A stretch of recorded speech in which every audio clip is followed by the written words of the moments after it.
Section 4 of Eugene Onéguine by Alexander Pushkin, translated by Henry Spalding. This recording is in the public domain. Recording by Marianne.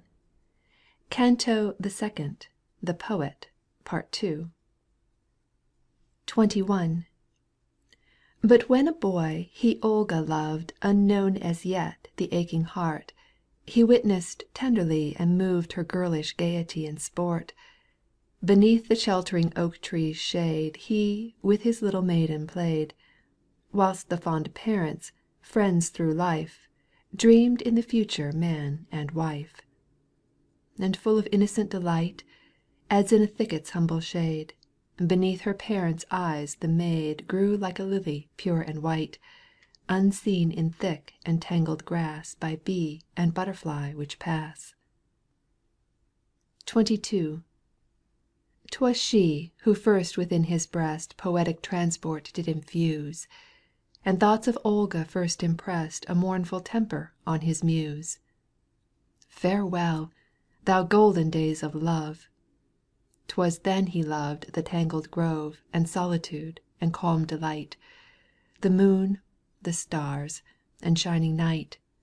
The moon, the lamp of heaven above, To whom we used to consecrate A promenade in the twilight late With tears, which secret sufferers love. But now in her effulgence pale A substitute for lamps we hail. 23. Obedient she had ever been And modest, cheerful as the morn, As a poetic life serene, Sweet as the kiss of lovers sworn. Her eyes were of cerulean blue, Her locks were of a golden hue, Her movements, voice and figure slight. All about Olga, to a light Romance of love I pray refer, You'll find her portrait there, I vouch. I formerly admired her much But finally grew bored by her. But with her elder sister I Must now my stanzas occupy. 24. Tattiana was her appellation. We are the first who such a name In pages of a love narration With such perversity proclaim. But wherefore not ?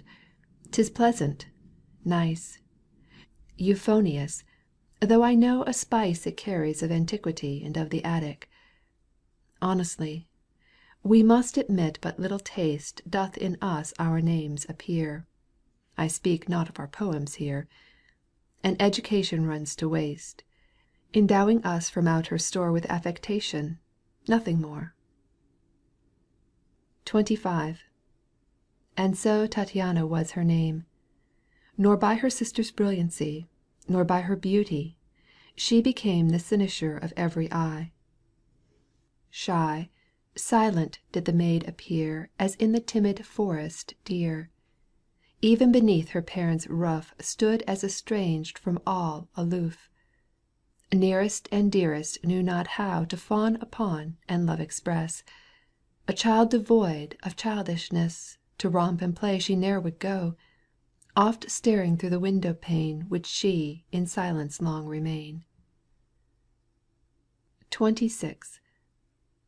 Contemplativeness, her delight, E'en from her cradle's earliest dream, Adorned with many a vision bright Of rural life the sluggish stream. Ne'er touched her fingers indolent The needle nor o'er framework bent. Would she the canvas tight enrich With gay design and silken stitch. Desire to rule ye may observe When the obedient doll in sport An infant maiden doth exhort Polite demeanour to preserve, Gravely repeating to another Recent instructions of its mother. 27. But Tania ne'er displayed a passion For dolls e'en from her earliest years, And gossip of the town and fashion She ne'er repeated unto hers. Strange unto her each childish game, But when the winter season came And dark and drear the evenings were, Terrible tales she loved to hear. And when for Olga nurse arrayed In the broad meadow a gay rout, All the young people round about At prisoners base she never played. Their noisy laugh her soul annoyed. Their giddy sports she ne'er enjoyed. XXVIII. She loved upon the balcony To anticipate the break of day, When on the pallid eastern sky The starry beacons fade away, The horizon luminous doth grow, Morning's forerunners, breezes blow And gradually the day unfolds. In winter, when night longer holds A hemisphere beneath her sway, Longer in the east inert reclines Beneath the moon which dimly shines, And calmly sleeps the hours away, At the same hour she oped her eyes And would by candlelight arise. XXIX. Romances pleased her from the first, Her all in all did constitute. In love adventures she was versed, Rousseau and Richardson to boot. Not a bad fellow was her father Though superannuated rather. In books he saw naught to condemn But, as he never opened them, Viewed them with not a little scorn, And gave himself but little pain His daughter's books to ascertain Which 'neath her pillow lay till morn.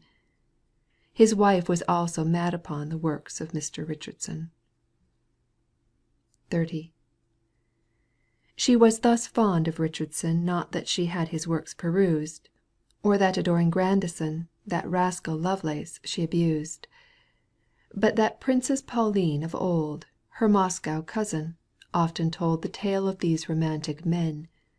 Her husband was a bridegroom then, And she despite herself would waste Sighs on another than her lord Whose qualities appeared to afford More satisfaction to her taste.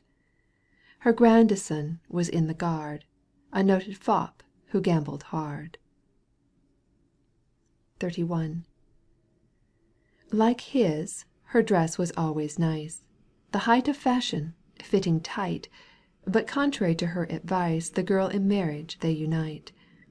Then, her distraction to allay, The bridegroom sage without delay Removed her to his country seat, Where God alone knows whom she met. She struggled hard at first thus pent, Nigh separated from her spouse, Then became busy with the house, First reconciled and then content. Habit was given us in distress By Heaven in lieu of happiness. XXXII. Habit alleviates the grief Inseparable from our lot. This great discovery relief And consolation soon begot. And then she soon 'twixt work and leisure Found out the secret how at pleasure To dominate her worthy lord. And harmony was soon restored. The workpeople she superintended, Mushrooms for winter salted down, Kept the accounts, shaved many a crown, The bath on Saturdays attended, When angry beat her maids, I grieve, And all without her husband's leave. XXXIII. In her friends' albums, time had been, With blood instead of ink she scrawled Baptized Praskovia Pauline, And in her conversation drawled. She wore her corset tightly bound, The Russian N with nasal sound She would pronounce à la Française. But soon she altered all her ways. Corset and album and Pauline, Her sentimental verses all, She soon forgot, began to call A Kolka who was once Celine, And had with wadding in the end Her caps and nightdresses to mend. XXXIV. As for her spouse, he loved her dearly, In her affairs ne'er interfered, Entrusted all to her sincerely, In dressing gown at meals appeared. Existence calmly sped along, And oft at eventide a throng Of friends unceremonious would Assemble from the old neighbourhood. They growl a bit, they scandalize, They crack a feeble joke and smile. Thus the time passes and meanwhile Olga the tea must supervise. 'Tis time for supper, now for bed, And soon the friendly troop hath fled. XXXV. They in a peaceful life preserved Customs by ages sanctified. Strictly the carnival observed, Ate Russian pancakes at Shrovetide, Twice in the year to fast were bound, Of whirligigs were very fond, Of Christmas carols, song and dance. When people with long countenance On Trinity Sunday yawned at prayer, 3 tears they dropped with humble mien Upon a bunch of lovage green. Kvass needful was to them as air. On guests their servants used to wait By rank as settled by the state. XXXVI. Thus age approached, the common doom, And death before the husband wide Opened the portals of the tomb And a new diadem supplied. Just before dinner time he slept, By neighbouring families bewept, By children and by faithful wife With deeper woe than others' grief. He was an honest gentleman, And where at last his bones repose The epitaph on the marble shows, Demetrius Larine, sinful man, Servant of God and brigadier, Enjoyeth peaceful slumber here. XXXVII. To his penates now returned, Vladimir Lenski visited His neighbour's lowly tomb and mourned Above the ashes of the dead. There long time sad at heart he stayed. Poor Yorick, mournfully he said, How often in thine arms I lay, How with thy medal I would play, The medal Otchakov conferred. To me he would his Olga give, Would whisper, shall I so long live? And by a genuine sorrow stirred, Lenski his pencil case took out, And an elegiac poem wrote. XXXVI. Likewise an epitaph with tears He writes upon his parents' tomb, And thus ancestral dust reveres. Oh, on the fields of life how bloom Harvests of souls unceasingly By Providence's dark decree. They blossom, ripen, and they fall And others rise ephemeral. Thus our light race grows up and lives, A moment effervescing stirs, Then seeks ancestral sepulchres. The appointed hour arrives, And our successors soon shall drive Us from the world wherein we live. XXXIX. Meantime, drink deeply of the flow Of frivolous existence, friends. Its insignificance I know And care but little for its ends. To dreams I long have closed mine eyes, Yet sometimes banished hopes will rise And agitate my heart again. And thus it is 'twould cause me pain Without the faintest trace to leave This world. I do not praise desire, Yet still apparently aspire My mournful fate in verse to weave, That like a friendly voice its tone Rescue me from oblivion. XL. Perchance some heart 'twill agitate, And then the stanzas of my theme Will not, preserved by kindly fate, Perish absorbed by Lethe's stream. Then it may be, O flattering tale, Some future ignoramus shall My famous portrait indicate And cry, he was a poet great.